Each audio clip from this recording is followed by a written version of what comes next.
तो मेरे नाम है नरेंद्र सिंह और आपका स्वागत है आपके अपने चैनल पे। आज की इस वीडियो में समझने वाले हैं बैंक रिकॉन्सिलिएशन स्टेटमेंट के ऊपर। आप चाहे कोई भी क्लास में हो, चाहे आप ग्रेजुएशन कर चुके हो या ग्रेजुएशन कर रहे हो, ये स्टेटमेंट बहुत ज़्यादा जरूरी होती है। तो इस वीडियो को बहुत ही ध्यान से देखना है आपने, ताकि आपको समझ में आए, क्लैरिटी आए कि आखिरकार होता क्या है बैंक रिकॉन्सिलिएशन स्टेटमेंट। तो बिना कोई देरी के चलिए स्टार्ट करते हैं, सीधा चलते हैं कॉपी के ऊपर। हेलो, मेरा नाम है देवेंद्र सिंह और आपका स्वागत है आपके अपने चैनल पे। आज की इस वीडियो में हम बात करने वाले हैं बैंक रिकॉन्सिलिएशन स्टेटमेंट के ऊपर। चाहे आप कोई भी क्लास में है, चाहे आप बीकॉम में है, 11वीं में है, ये सब आपका जो कॉन्सेप्ट है हम इसके ऊपर बात करने वाले हैं। तो बिना कोई देरी के स्टार्ट करते हैं। इसके ऊपर हम बैंक रिकॉन्सिलिएशन स्टेटमेंट को समझने के लिए हम एक एग्जाम्पल लेते हैं, ताकि चीज़ें क्लियर होगी। हम कैश बुक बनाते हैं। कैश बुक एक डबल कॉलम की कैश बुक होती है। जो डबल कॉलम की जो कैश बुक होती है, उसमें दो कॉलम होते हैं। एक होता है हमारा कैश का कॉलम, एक होता है हमारा बैंक का कॉलम। कैश का कॉलम होता है, एक बैंक का कॉलम होता है। जैसे अकाउंटिंग हम जब रिकॉर्ड करते हैं तो हम दो साइड से करते हैं। एक होता है कि जैसे कि अगर एक बिजनेस है, एक बिजनेस ने किसी को माल बेचा, तो ये भी रिकॉर्ड करेगा, ये भी रिकॉर्ड करेगा अपनी बुक में। ये एज अ सेलर रिकॉर्ड करेगा, यानी कि इसने माल बेचा तो उसके लिए सेल है, लेकिन इसके लिए परचेज है। ठीक उसी तरीके से अगर हम यहाँ पर जब कैश बुक में बैंक के अंदर एंट्री डालते हैं, जो बैंक में एंट्री डालते हैं, दोनों साइड होती है ना बैंक की। जैसे हम बैंक में एंट्री डालते हैं, उसी तरीके से हम जो बैंक वाला है, यानी कि जो बैंक है कोई भी, जो अपनी बैंक स्टेटमेंट जो बैंक वाला है, वो भी अपने के ऊपर, वो भी ये जो बैंक की जो एंट्रीज हो रही है वो उसमें भी रिकॉर्ड करेगा। अगर कोई हम जब किसी को जो एंट्री कुछ भी हम बेचते हैं, उससे उससे कुछ भी ट्रांजेक्शन करते हैं, तो वो भी रिकॉर्ड करते हैं ना। ठीक उस तरह से अगर हम बैंक में कोई भी हम ट्रांजेक्शन कर रहे हैं, या बैंक में कोई चीज पैसा आ रहा है या जा रहा है, तो वो भी बैंक में रिकॉर्ड होगा। तो इसलिए जो बैंक की जो स्टेटमेंट है, जिसे हम पासबुक भी बोलते हैं, वो पासबुक में बैंक वाला भी एंट्री चढ़ाएगा। तो वो उसकी यहाँ पर हम वो पासबुक को इसी तरह समझाते हैं कि विड्रॉल्स और डिपॉजिट्स, क्या क्या विड्रॉल हुए, क्या क्या डिपॉजिट हुए, तो यहाँ पर बहुत सारी सारी एंट्री चढ़ाएगा।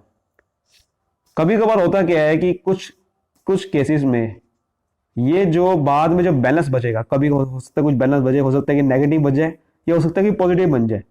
यहाँ पर जो बैलेंस बचेगा, यहाँ जो बैलेंस आएगा, और यहाँ पर जो बैलेंस आएगा बैंक के कॉलम में, कभी कभार ये जो बैलेंस है, ये दोनों को बैलेंस कभी कभार मैच नहीं करता। कभी कभार हो सकता है कि ये मैच नहीं करता, और यही मैच जब नहीं करता है तब प्रॉब्लम क्रिएट हो जाती है। तब क्या होगा कि हमें अकाउंटेंट जो यहाँ पर एंट्री रिकॉर्ड कर रहा है, उसके ऊपर भी शक जाएगा कि उसने ऐसा क्या कर दिया कि बैंक वाले में उसने कुछ ट्रांजेक्शन छुपा दी है। हो सकता है कि बैंक की गलती हो, कभी हो सकता है कि बैंक वाले ने एंट्री रिकॉर्ड नहीं करी हो कुछ, शायद उसकी वजह से बैलेंस डिफरेंस आ गया हो सकता है कि अकाउंटेंट ने यहाँ पर कोई गलती कर दी हो रिकॉर्ड करते हुए। हो सकता है कि कुछ ऐसे एरर, कुछ ऐसे भी होती है, कुछ डिफरेंस जो क्रिएट हुआ है, कुछ ऐसे भी चीजें होती है जो कि ना तो इसकी गलती होती है, ना तो इसकी गलती होती है, इन दोनों की कोई गलती नहीं है, और तब भी डिफरेंस क्रिएट हो जाता है। तो वो जो डिफरेंस क्रिएट होता है, तो उसको अपने सही कराने के लिए, यानी कि जो डिफरेंस क्यों आया है, ये कौन कौन से डिफरेंस है, उसको एक जगह दिखाने के लिए हम एक स्टेटमेंट बनाते हैं। हम एक ऐसे स्टेटमेंट बनाते हैं, हम इसमें क्या करेंगे, हम यहाँ पर जो जो डिफरेंस आया है उन सबको रिकॉर्ड करेंगे एक के बाद एक। यहाँ पर जितने भी डिफरेंसेस आए हैं उसको रिकॉर्ड करेंगे, देखेंगे क्या डिफरेंस है। स्टार्टिंग हम कहीं से भी कर सकते हैं। हो सकता है कि आप कहना चाह रहे हो कि यार कैश जो बैंक कॉलम है वो मुझे मैच कराना है किस तरह से बैंक के स्टेटमेंट के साथ, आप ये चाहते हो, तो ऊपर आप लिख दोगे कि आपका जो बैलेंस कौन सा है, आपका बैलेंस जो है वो कैश बुक में कितना है। यहाँ पर हम जो कैश बुक का नाम लेंगे वो बैंक का कॉलम ही ले रहे हैं, क्योंकि हम बैंक के स्टेटमेंट के साथ मैच करा रहे हैं। उसके बाद देखिए क्या क्या डिफरेंसेस है, क्या क्या गलतियां है। हो सकता है कुछ गलतियां हो सकता है कुछ ऐसे डिफरेंस हो जो कि हमारे हाथ में है ही नहीं। तो जो डिफरेंसेस है वो सबको रिकॉर्ड करेंगे, देखिए क्या क्या डिफरेंस हुए थे। उसके बाद पता चलेगा कि अच्छा ये डिफरेंस थे, और उसके बाद ये जो बैलेंस कैश बुक है, यही सारी की सारी इस डिफरेंस की जब मैच कर लेंगे, ये बैंक की जो स्टेटमेंट है, ये बैंक की जो स्टेटमेंट है उसके साथ जब ये आराम से जो मैच हो जाएगी, तो लास्ट में जो बैलेंस है वो कैश बुक का हम टैली करा देंगे बैंक की जो स्टेटमेंट है उसके हिसाब से। तो ये इसी स्टेटमेंट को हम बोलते हैं बैंक रिकॉन्सिलिएशन स्टेटमेंट। इसी स्टेटमेंट को बोलते हैं बैंक रिकॉन्सिलिएशन स्टेटमेंट। यानी कि जो बैंक की जो जितना भी बैलेंस है उसको टैली कराने के लिए एक स्टेटमेंट बनानी पड़ती है हर महीने, क्योंकि हर महीने कुछ ना कुछ डिफरेंस क्रिएट होता है।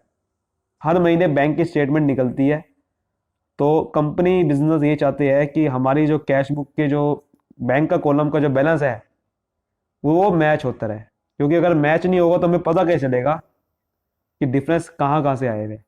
तो वो उसको हर महीने हम एक ऐसे स्टेटमेंट बनाएगी ताकि हमें समझ में आए कि किन किन डिफरेंसेस की वजह से हमारा ये जो बैंक की जो बुक है, ये जो कैश बुक है, वो मैच नहीं कर पा रही है इसके साथ। वो डिफरेंसेस जब पता कर लेते हैं तो हम फिर उसके बाद कैश बुक में आराम से फिर उसमें चेंजेस ला सकते हैं कि कैश बुक में क्या क्या गड़बड़ हुई थी जिसकी वजह से हमारा ये नहीं हो पाया। हो सकता है कि कुछ बैंक चार्जेस होते हैं, कभी कभार बैंक चार्जेस होते हैं कि जैसे कि आपके बैंक अकाउंट से कुछ पैसे कट गए अपने आप से, आपको पता भी नहीं चला। बहुत सारे बैंक वाले ऐसे पैसे काट लेते हैं, आपको पता भी नहीं चला। तो वो जो बैंक चार्जेस होते हैं जब पता नहीं चला आपको, तो फिर ये यहाँ पर तो वो रिकॉर्ड कर देंगे बैंक वाले अपनी बुक में। यहाँ कैसे रिकॉर्ड हो जाएगी, आपको पता ही नहीं था बैंक चार्जेस कट गए। इसीलिए फिर ये स्टेटमेंट बनानी पड़ती है, बहुत ज़रूरी होगी ना स्टेटमेंट बनानी फिर ये, ताकि आपको पता चल जाए कि बैंक चार्जेस आपको इतने कटे हैं। ठीक है। फिर हो सकता है कि कुछ ऐसी चीज़ें होती है, चेक वाली चीज़ें जो होती है वो आपके गलती कभी कभार आपकी भी नहीं होती और बैंक वाले की गलती नहीं होती।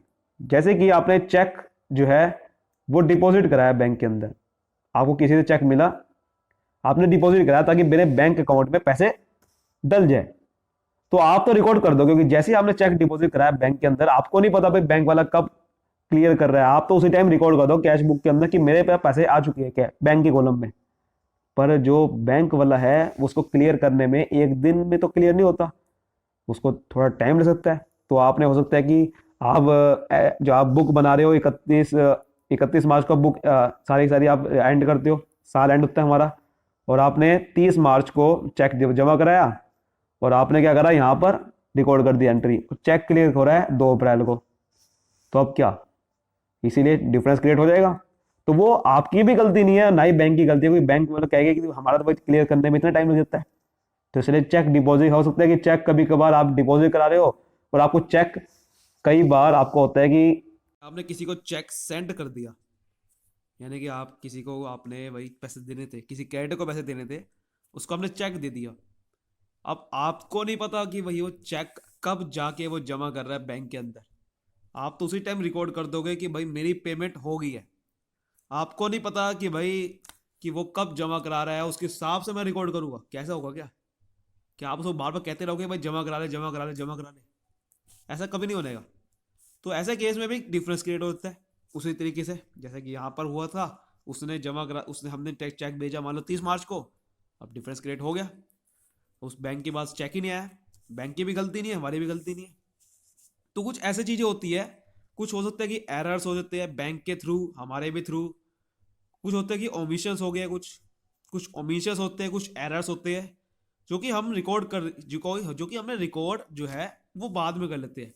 बैंक रिकॉर्ड स्टेटमेंट जो है एक बनती है विदाउट एडजस्टेड कैश बुक वाली। विदाउट एडजस्टेड कैश बुक मतलब क्या होता है? एडजस्टेड कैश बुक मतलब कि जो भी ये डिफरेंसेस है, इन सबके जितने भी डिफरेंसेस है इन सबको ठीक करने के लिए आप एक एडजस्टेड कैश बुक बना लेते हो बाद में, कि भाई जो डिफरेंस थे जो हमने एंट्री रिकॉर्ड नहीं करी थी उसके बाद आप रिकॉर्ड कर दोगे ये एडजस्टेड कैश बुक में। जिससे क्या होगा कि हमारा सब कुछ सही रहेगा, सारी एंट्री रिकॉर्ड हो जाएगी। ये विदाउट एडजस्टेड कैश बुक में क्या करते हैं हम, सारे के सारे डिफरेंसेस है जितने भी, चाहे एरर हो चाहे ओमिशन हो चाहे ये सब गलतियां ना हो, सब रिकॉर्ड करते हैं इसमें बैंक रिकॉर्ड स्टेटमेंट में। लेकिन जब विद एडजस्टमेंट वाली कैश बुक बनती है तब सिर्फ हम वो एंट्री रिकॉर्ड करते हैं बैंक रिकॉर्ड स्टेटमेंट में जो कि ना तो हमारी गलती है, यानी कि ना ही हमने कोई रिकॉर्ड करने में गलती करी, ना ही बैंक वालों ने गलती करी, अपने आप गलती हो गई कुछ, अपने आप कुछ ऐसे चीजें हैं जो कि जिससे वजह से डिफरेंस क्रिएट हो गया। जैसे कि ये चेक वाला, ये सिर्फ हम बैंक रिकॉर्ड स्टेटमेंट रिकॉर्ड करते हैं उस वक्त जब हम विद एडजस्टेड कैश बना रहे हैं, और बाकी की जितने भी चीजें हैं जैसे कि बैंक चार्जेस लगाने थे, एरर ओमिशन कुछ हो गया, वो सब चीज़ें एक एडजस्टेड कैश बुक बनाएंगे, एक ऐसी ही कैश बुक बनाएंगे दूसरे से, और वो बैलेंस उसका टैली कर देंगे। और ये जो बैंक रिकॉर्ड स्टेटमेंट है, कोई भी बैलेंस से स्टार्ट कर सकते हैं हम, चाहे कैश बुक का बैलेंस से हम स्टार्ट करते हैं, चाहे पासबुक के, डिपेंड करता है कि क्वेश्चन में क्या दे रखा है। और उसके हिसाब से फिर हम आगे डिफरेंसेस जितने भी थे वो लेंगे और देखेंगे कि भाई इस कैश बुक को हम फिर बैंक पासबुक के साथ कैसे मैच कराए, प्लस करना है इस बैलेंस में फिर या माइनस करना है उस डिफरेंस को, उसके हिसाब से बैंक रिकॉर्ड स्टेटमेंट बनाते हैं। तो उम्मीद करता हूँ कि आपको अच्छे से कॉन्सेप्ट क्लियर हो गया होगा कि बैंक रिकॉर्ड स्टेटमेंट क्या होता है, इसका नीड क्या बनती है, क्यों जरूरत है। अगली वीडियोस में इसके ऊपर बात करने वाले हैं कि बैंक रिकॉर्ड स्टेटमेंट कैसे बनती है, इसका प्रोफोर्मा क्या होता है, और इस क्वेश्चन के थ्रू और इसके डिटेल में बात करने वाले हैं। तब तक के लिए सभी को bye bye, thank you so much इस वीडियो को देखने के लिए। इस वीडियो को पसंद आई है तो इस वीडियो को जरूर लाइक करना, सब्सक्राइब करना चैनल को, ताकि मुझे भी समझ में आए कि आपको अच्छे से समझ में आया, और कमेंट करके जो बताने कैसी लगी। Thank you so much.